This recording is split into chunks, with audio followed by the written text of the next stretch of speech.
আরে করবে না কেউ আরে মূর্তি পূজা, এসে গেছে বান্দাদের রাজা। তাই বলছে কালো কাবা মারহাবা মারহাবা, তাই বলছে কালো কাবা মারহাবা মারহাবা। তার পরশ পেয়ে হয়ে গেল কাবা উজালা। সুবহানাল্লাহ সুবহানাল্লাহ। ঝড় ঝড় রহমত ঝরে শোবে সাদিকের ঘরে, বলছে ওরে কবুতর এলো কদর পয়গম্বর মা আমিনারি ঘরে। জোরে করুন সুবহানাল্লাহ।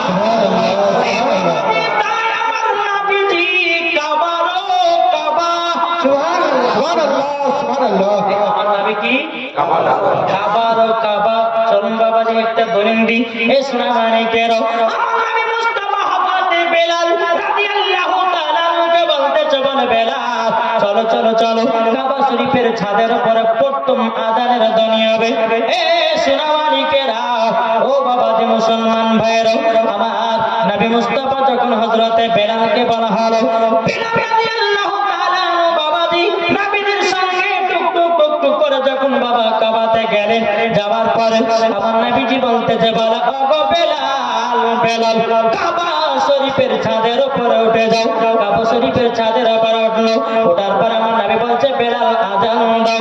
বাবাজি বেলাল আযান দেয় না, একবার বসছে একবার উঠতেছে, একবার বসছে একবার উঠতেছে। আমার নবী বলতেছে, বলে বেলাল আযান কেন দাও না?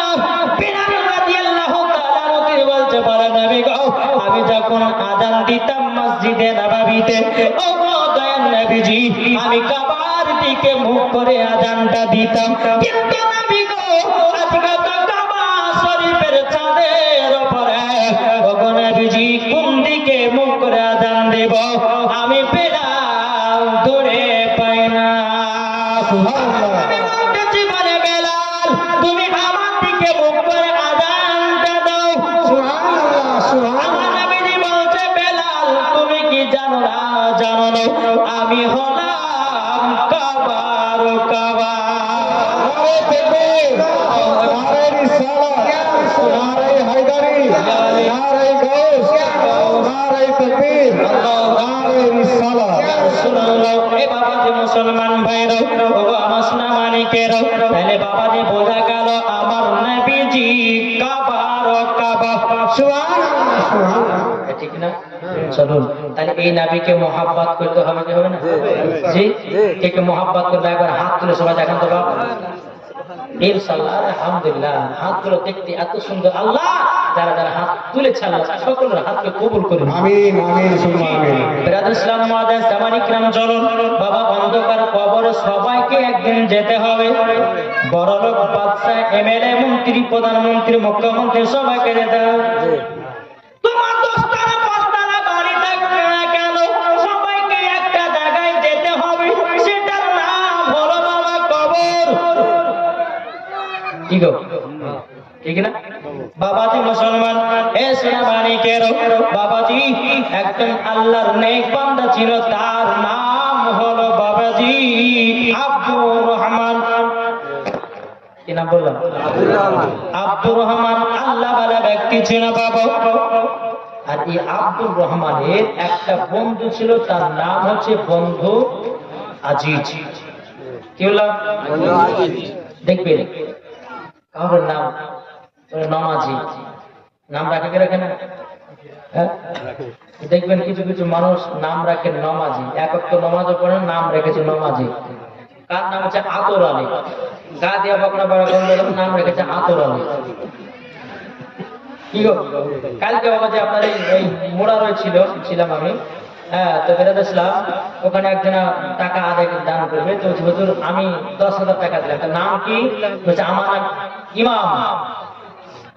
দাড়ি নাই কিছু নাই, ইমাম বলে নাম রেখে দিয়েছে। আছে নাই বাবা যে মুসলমান? এই আব্দুর রহমানের বন্ধুর নাম হলো আব্দুল আজিজ।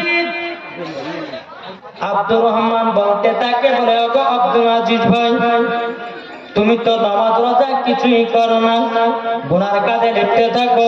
এ বন্ধু, রমজান মাসে রোজাও করো না, কিছুই করো না। এ বন্ধু, একদিন তোমাকে অন্ধকার কবরে যেতেই হবে। আজিজ বলতেছে, যখন কবরে যাবো যাবো দেখা যাবে। এমন মানুষকে দেখবেন, এই ভাই নামাজ পড়বেন না, কিছুদিন গেল, হ্যাঁ নামাজ পড়বেন না, আপনার নামাজ আপনি পড়েন তো, আমাকে নামাজের কথা বলেন না, বলে কি বলে না? জি, খবরদার এই কথা বলবেন না, ঈমান নষ্ট হয়ে যাবে। বলবেন নামাজ ইনশাআল্লাহ চেষ্টা করবো, নামাজ পড়বো। হ্যাঁ, কিন্তু এমন ব্যক্তি আছে বলে দেয়, আপনি আপনার নামাজ আপনি পড়েন গা, আপনি আমার কবর যাবে, আপনার কবর আপনি যাবেন, আপনি পড়েন গা, বলো না? খবরদার এই কথা বলবেন না বাবা। আব্দুর রহমান তিনি বলতেছে, বলো গো বন্ধু আজিজ, তুমি তো গুনাহ করো, তুমি তো জুয়া খেলো, তুমি তো পাপের কাজ করো, তুমি তো নামাজ রোজা করো না, তুমি তো দান খয়রাত করো না, তুমি তো আল্লাহকে ভয় করো না, তুমি তো নবীকে মহব্বত করো না। এই বন্ধু আজিজ, তোমাকে মরার পরে জাহান্নামে যেতে হবে। এই বাবাজি মুসলমান ভাইরা, একদিন দুদিন করে বাবাজি তিনার বন্ধু আজিজকে বোঝায়, এ বন্ধু আজিজ, তুমি কি নামাজ পড়বে না? বাবাজি কোন সময় দেয় না, বলে আমি পরে চেষ্টা করব, কিন্তু বাবা নামাজ পড়ে না, সব সময় বাবা গুনার কাজ করে বেড়ায়। একদিন দুদিন বাবা তিনবারের বেলাতে আব্দুর রহমান বলতেছে, বলো গো বন্ধু, একদিন তোমাকে অন্ধকার কবরে যেতে হবে, সবাইকে একদিন অন্ধকার কবরে যেতে হবে। এ বন্ধু, গুনার কাজ ছেড়ে দিও, তুমি নামাজি হয়ে যাও, তুমি 5 ওয়াক্ত নামাজ পড়নেওয়ালা হয়ে যাও, আল্লাহ পাক আল্লাহ তাআলা তোমাকে ক্ষমা করে দেবে। সুবহানাল্লাহ। এই আব্দুর রহমান বলতেছে, বলো গো বন্ধু আব্দুর রহমান, তবে শোনো শোনো শোনো, আমি সব গুনাহ ছাড়তে পারি, কিন্তু আমাকে কবরের আযাব দেখাতে হবে। দেখাবে কিসের কথা বলবো? এই বন্ধু আব্দুর রহমান, তুমি যদি আমাকে কবরের আযাব দেখাতে পারো, ইনশাআল্লাহ আমিও কিন্তু নামাজ রোজা করব, আর কোনদিন গুনার কাজ করব না। বাবাজি মুসলমান ভাইরা, এ সোনা মানিকের ও বাবার আব্বাজি মুসলমান ভাইরা, আব্দুর রহমান বলতেছে, বলো গো বন্ধু, তুমি কবরের আযাব দেখতে যাও? বলে হ্যাঁ দেখতে যাই। তাইলে চলো কবরে নিয়ে যাই। এই সোনা মানিকের ও বাবার আব্বাজি মুসলমান ভাইরা, যখন আব্দুল আজিজকে বাবা কবরেতে নিয়ে যাওয়া হয়েছে, কবরে নিয়ে যাওয়ার পরে বাবাজি একটা কবরে গিয়ে বাবা কান লাগায় শুনেছে এমন একটা কবরের আওয়াজ। বাবাজি আব্দুল আজিজ শোনার পরে জমিনে বেহুশ হয়ে গেছে।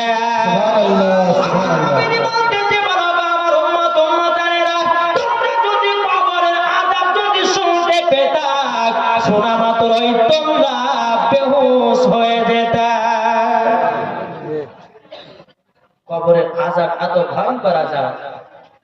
তার বন্ধুকে বাবা যে পানি টানে ছিটা দিয়ে বাবা যে যখন চেতন করা হলো, বন্ধু কি বাবা কান লাগাইয়া মাত্র তুমি অজ্ঞান হয়ে গেল না? আজ বলছে বন্ধু গো, ও বন্ধু আমার, যখন আমি কবরে কান লাগালাম এমন একটা শব্দ হলো, এমন একটা আওয়াজ হলো, ওই আওয়াজে আমি শোনার পর বেহুশ হয়ে গেছি। বেরাদার আব্দুর রহমান বলতেছে, বলো গো বন্ধু, তবে শুনে নাও শুনে নাও, তাইলে বলো না কবরের আযাব সত্যি না মিথ্যা? আব্দুল আজিজ বলতেছে, বলো গো আমার বন্ধু, তবে শুনে নাও শুনে নাও, আমি তো একটা কবরের আযাব দেখলাম, এত চিৎকার করে হতেছে। বন্ধু আব্দুর রহমান, তাইলে বলো বলো বলো, ইনি কবরে যে শুয়ে আছে, ইনি এত যে চিৎকার করতেছে, ইনি দুনিয়াতে কি কাজ করেছে? বেরাদুল ইসলাম মুআদ্দাস সামানে কেরাম, আব্দুর রহমান বলতেছে, বলো গো বন্ধু, ও বন্ধু আমার, যার কবরে চিৎকারের আওয়াজ শুনতে পেলাম, ওই ছেলেটা তার বাপ মাকে দুঃখ কষ্ট দিয়েছে, বাপ মাকে মারধর করেছে, বাপ মাকে এক মুঠো খেতে দেয় না, বাপ মাকে মাকে দেখভাল করতো না, আর বাপ মাকে লাঠিও মেরেছে, তার জন্য আল্লাহ পাক আল্লাহ তাআলা তার কবরে আযাব দিয়েছে। এই সোনা মানিকের আব্দুল আজিজ বাবা কান্না করতে লেগেছে, বলো গো বন্ধু আমার, আমি তো মায়ের সঙ্গে দুর্ব্যবহার করি, আমি তোমাকে মারধর করি, ও বন্ধু আমার, তাইলে আমি কি জাহান্নামে যাব? আব্দুল রহমান বলছো গো বন্ধু আজিজ, তুমি যদি সঠিক রাস্তায় না আসো, আল্লাহর কাছে ক্ষমা প্রার্থনা যদি না চাও, আল্লাহ পাক আল্লাহ তাআলা তোমাকে জীবনে জান্নাত দেবে না, তোমাকেও জাহান্নামে দেবে। বাবাজি মুসলমান ভাইরা, এই সোনা মানিকেরা, আজিজ আপনার কান্না করতে লেগেছি, কান্না করতে করতে বলতে গো বন্ধু আমার, তাইলে আমি কি করা যায়? বেরাদুল ইসলাম মুআজ্জাজ সামানি কেরাম আব্দুর রহমান বলতেছি, বলো গো বন্ধু আজিজ, কেমন তুমি একটা কবরের আযাব দেখে যাও, চলো চলো চলো একটু সামনে এগিয়ে চলো, আরো তোমাকে কবর দেখাতে চাই। বাবাজি মুসলমান ভাইরা, আবার একটু যখন এগিয়ে গেল, এগিয়ে যাওয়ার পরে বেরাদুল ওই কবরে বাবাজি সোনা মানিকেরা বলে, বন্ধু আজিজ ওই কবরে যাও, যাওয়ার পরে কখনো কান লাগাও। এই আজি বলতেছে আমি কান লাগাবো না, আমাকে দিক থেকে আওয়াজ শোনাতে হবে।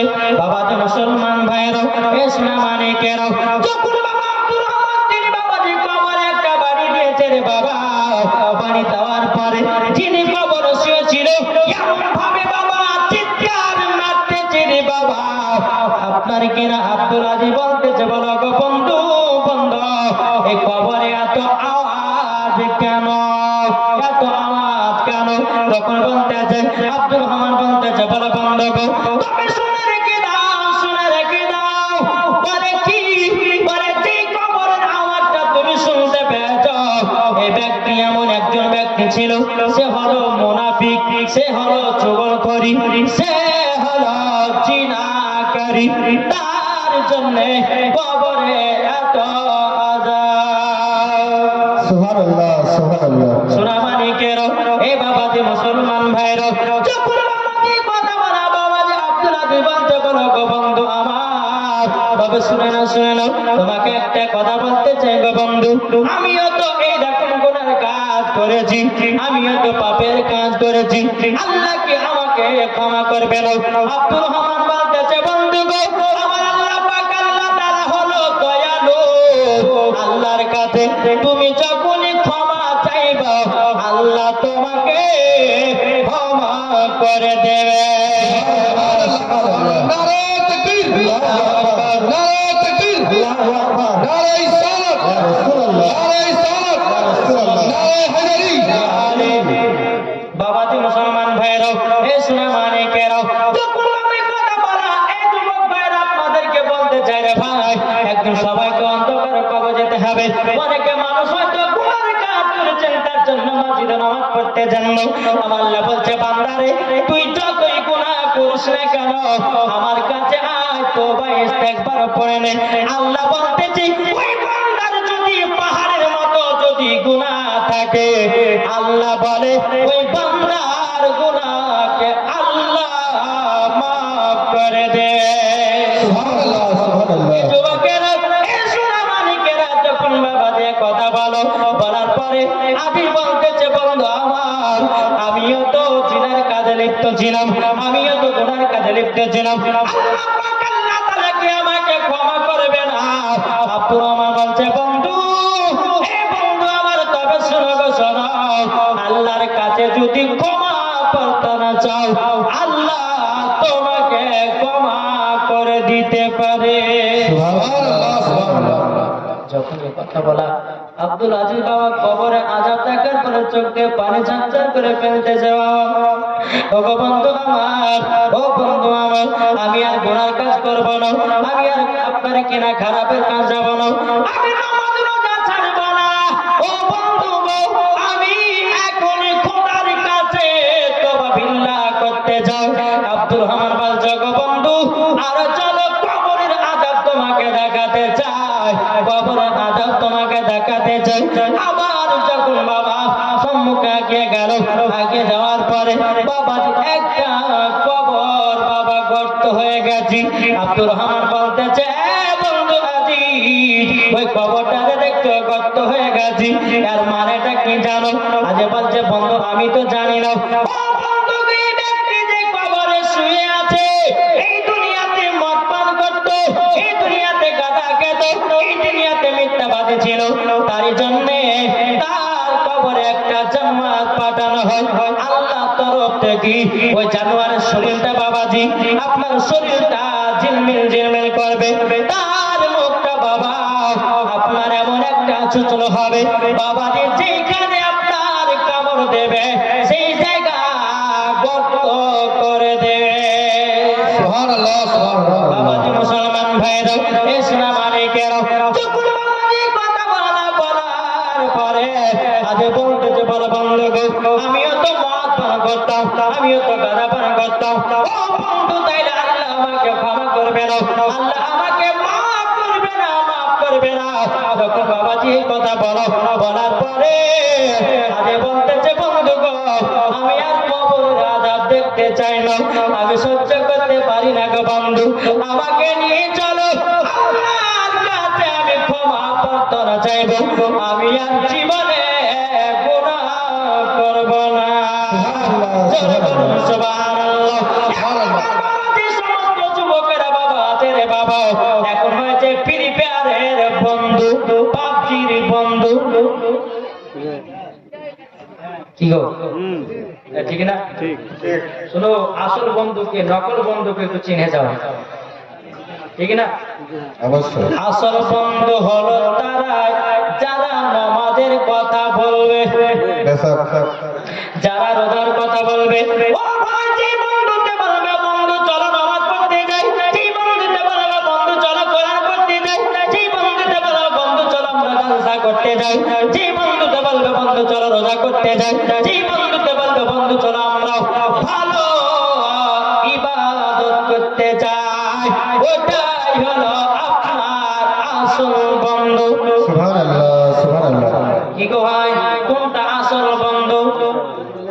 জি, যদি খারাপ কাজ থেকে বিরত রাখার চেষ্টা করবে সেই আসল বন্ধু। মুসলমান ভাইয়েরা, এই সোনা মানিকেরা, ওগো আমার আব্বাজি মুসলমান ভাইয়েরা, যখন বেলাতে ইসলাম মাদার সামালিকরাম, আসল বন্ধু হলো ওটা। আর যেই বন্ধু তোমাকে ফ্রি ফায়ার খেলার জন্য রাখবে, যেই বন্ধু বলবে চলো পাবজি খেলতে যাই, যেই বন্ধু বলবে চলো গান শুনতে যাই, যেই বন্ধু চলো বলবে আমরা পিকনিক করে গান বাজাতে যাই, যেই বন্ধু বলবে আমরা খারাপ কাজে লিপ্ত হতে চাই, ওটা তোমার বন্ধু নয়, বন্ধু নয়, ওটাই হলো তোমার দুশ্মন। ঠিক। কি গো, দুশ্মন না? বন্ধু তার সঙ্গে করো যেই নামাজ পড়ে। হ্যাঁ? কাল হাসরের মাঠে যে বন্ধু যার বন্ধুর সঙ্গে, যার সঙ্গে যারা বন্ধুত্ব রেখেছে, কাল হাসরের মাঠে তার সঙ্গে, ঠিক না? জি, যদি আলেমের সঙ্গে যদি বন্ধুত্ব রাখেন তো আলেমের সঙ্গে হাসর হবে। যদি একজন মদখোরের সঙ্গে যদি আপনি বন্ধু করেন তো মদখোরের সঙ্গে হাসর হবে। একজন হিন্দুর সঙ্গে যদি বন্ধুত্ব রাখে বাবাজি মুসলমান ভাইয়েরাও, সেই দিন আপনার বিচার হবে। ইসলাম মানিকেরাও, ওগো আমার আব্বাজি মুসলমান ভাইয়েরাও, তাই আপনাদেরকে বলতে চাই, যে বন্ধু আমাদের জন্য বলবে, যে বন্ধু আপনার রোজার জন্য বলবে, ওই বন্ধুকে সঙ্গী বানান, মরার পর জান্নাতি জান্নাতি। সুবহানাল্লাহ। বাবাজি মুসলমান ভাইয়েরা, ইসলাম মানিকেরাও, আমরা বাবা কিছু কিছু ভাইদেরকে দেখা যায় বন্ধু হয় টাকার শর্তে বন্ধু। টাকা আছে তো বন্ধু আছে, টাকা নাই তো বন্ধু নাই। বন্ধুর মানে কি তাই জানে না। বন্ধুর মানে হলো এটাই, বন্ধু যেখানেই বিপদে পড়ে থাকবে বন্ধু বন্ধু সাহায্য করবে, এটাই হলো আসল বন্ধু। কি গো, নামাজ পড়ার কথা বলবে, আর এই নামাজ যখন আপনি পড়বেন বন্ধুর কথাতে, কাল কিয়ামতের ময়দানে বাবা যে আল্লাহর কাছে বলবে, আল্লাহ আমরা দুই বন্ধু নবীতে এক ছিলাম, নামাজ রোজা সব করেছে, আল্লাহ বলে আমাদেরকে জান্নাতে দেয়। সুবহানাল্লাহ সুবহানাল্লাহ। বাবাজি মুসলমান, তাইলে বলুন আমরা কি ফ্রি ফায়ার বেলাকে বন্ধ করতে চাই? এর জন্য বলে এটা হাত দিলে বলে এই ফ্রি ফায়ার পাবজি বালাদেরকে বন্ধ করব না। যুবকরা হাত তুলে না। আমি বলতে চাই মা বোনদেরকে, বলে ভাই শোনো, যাদের ঘরে ঘরে বেটি আছে পাবজি বালার আর ফ্রি ফায়ার বালার সঙ্গে বিয়ে দিবেন না। বুঝতে পারছেন? আমাদের আপনার এই ভগবান বলাতে বাবা যে পাবজি খেলার ওই ফ্রি ফায়ার খেলার সঙ্গে বিয়ে দিচ্ছে, 2 মাস পরে বাবা যে তালাক দিয়ে বাড়ি থেকে দিচ্ছে। কেন বলুন তো? এই ফ্রি ফায়ার পাবজিটা পাগলা, যখন বিবি বলছে বাবা করতে যাও, বিবি বলছে যে এক করতে যাও, তখন বাবা যে রাগের চোটে আপনারা তালাক দিতে সঙ্গে সঙ্গে। তাই খবরদার এই পাবজি বালার সঙ্গে বিয়ে দিবেন না। নিশ্চয় দেখবেন যখন বিয়ে দিবেন না ঠিক পাবজি খেলবে। ছাড়বে কি ছাড়বে না? ঠিক হয়? ছাড়বে কি ছাড়বে না? আর কথা বলতে শুনে দাড়িওয়ালার সঙ্গে বিয়ে দেন। তার সঙ্গে দাড়িওয়ালার সঙ্গে বিয়ে দিলে পরে আপনার লাভ। কি বলছেন? জি বেশ। আজকালকার কিছু মহিলারা, কিছু ইয়ং মেয়েরা আছে বাবা দাড়িওয়ালাকে পছন্দ করে না। বাপ বলছে পিটি তোর জন্য একটা নামাজি নামাজি করে ফেললে, আমি দাড়িওয়ালাকে বিয়ে করবো না। কিন্তু মা, আমার নবীজি বলেছে যেই ছেলেদের শরীরে, যেই ছেলেদের মুখে দাড়ি থাকবে, আমার নবী বলেছে জীবনে যৌবন কাল কমবে না। সুবহানাল্লাহ। নারে তাকবীর, নারে রিসালাত, নারে হায়দারি, নারে গাউস, নারে তাকবীর, নারে রিসালাত। ইয়া রাসূলুল্লাহ। এই বাবা তো মুসলমান ভাইরাও, এই সোনা মানিকেরাও, তাইলে বাবাজি পূজা করে আমরা মুখে দাড়ি রাখি না। দাড়ি রাখি না একটার কারণে মহিলারা পছন্দ করে না। কালকে যেখানে বাবাজি গেছিলাম, তো সব কমিটির লোককে ডাকলাম, এই জালসা কত বছর ধরে করো? 10 বছর ধরে। নামাজ পড়তে পারি না হুজুর। আমি শোনো, নামাজ আজ থেকে ওয়াদা করো 5 ওয়াক্ত নামাজ পড়তে হবে এবং মুখে দাড়ি রাখতে হুজুর নামাজ পড়ো, কিন্তু দাড়ি রাখবো না। বলে কেন? কোন মহিলারা পছন্দ করছে না। হ্যাঁ? ও মা, কেন ভুল decision নেবেন না মা? যেই স্বামী, যেই মহিলা একজন নামাজি বালাকে পাবে, যেই মহিলা একজন কোরআন পড়নে বালাকে পাবে, যেই মহিলা মা রোজা করনে বালাকে পাবে, ও মা জননী, ওই ছেলেকে বিয়ে করো, তোমার জীবন ধন্য হয়ে যাবে। সুবহানাল্লাহ সুবহানাল্লাহ। ঠিক বললাম না বলবেন না? জি বাবা তো মুসলমান ভাইয়ের, এই সোনা মানিকের, তাইলে এখানে বোঝা গেল আসল বন্ধু কোনটা? আসল বন্ধু কোনটা? নামাজ পড়তে বলবে সেটা। হ্যাঁ, নামাজ রোজা হজ যাকাত, যে ভালো এক কথা যে ভালোর দিকে নিয়ে যাবে সেটাই হচ্ছে আসল বন্ধু। যে খারাপের দিকে নিয়ে যাবে সে হচ্ছে নকল বন্ধু, আপনার দুশমন। তাই বাবা আপনাদের কাছে অনুরোধ করতে চাই, আপনারা সঠিক রাস্তাটা ধরুন আর সঠিক আল্লাহর ইবাদত করুন। মরার পরে পরে জান্নাতি হবেন। জোরে বলেন সুবহানাল্লাহ সুবহানাল্লাহ। আল্লাহু আকবার।